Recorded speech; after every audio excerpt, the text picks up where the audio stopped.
Did you know that the American Revolution wasn't really about tea taxes or representation? The real reason behind this pivotal moment in history might surprise you. The Royal Proclamation of 1763 is actually the key to understanding the true motivations behind the American Revolution. This proclamation, issued by King George III, aimed to regulate British expansion into Native American territories.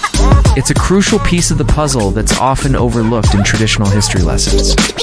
Let us talk about the Boston Tea Party of 1773. We've all heard the story of patriotic colonists dumping tea into the harbor to protest unfair taxation. But what if I told you it was actually staged by smugglers like John Hancock? These businessmen were upset because cheaper British tea was undercutting their black market profits. It wasn't about freedom. It was about protecting their illegal trade. In fact, Samuel Adams, one of the key figures of the revolution, later admitted the tea tax was a pretext. The real cause was our designs on Indian lands.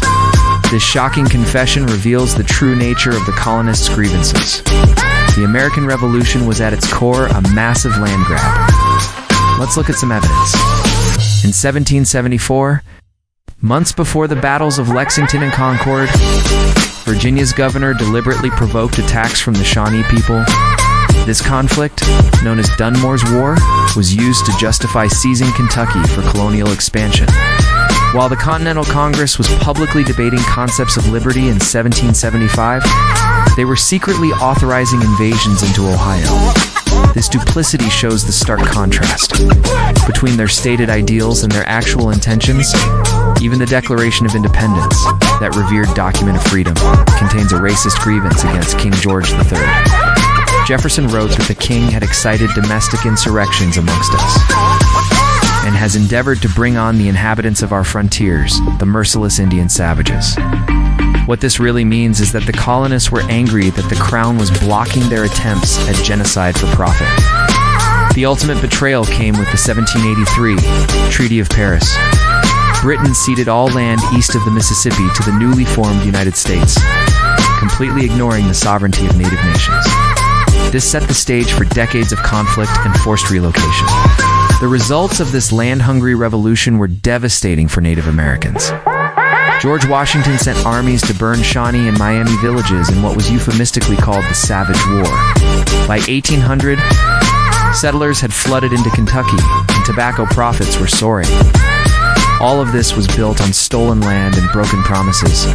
So, when you hear that tea taxes caused the revolution, remember that tea was just a smokescreen. The real goal was land theft on a massive scale. We're often told that Britain oppressed the colonists, but the truth is more complex. Britain was actually trying to protect native nations from the colonists' aggressive expansion. The Crown's attempts to regulate westward movement were seen as oppression by land-hungry settlers.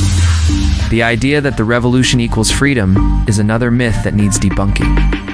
For Native Americans, the revolution meant genocide and the loss of their ancestral lands. For black people, it meant the expansion of slavery as new territories opened up for plantation agriculture.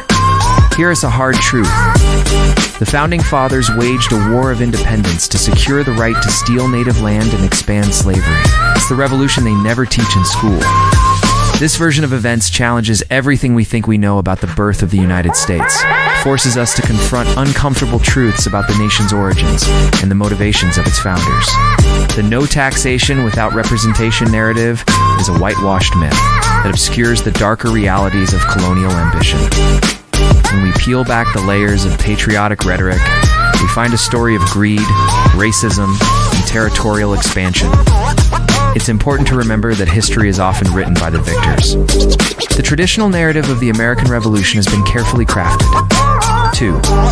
Present the colonists as noble freedom fighters. But when we dig deeper and examine primary sources and the actions of key players, a different picture emerges.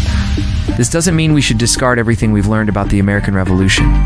Instead, it challenges us to think critically about our national mythology and to seek a more complete understanding of our past.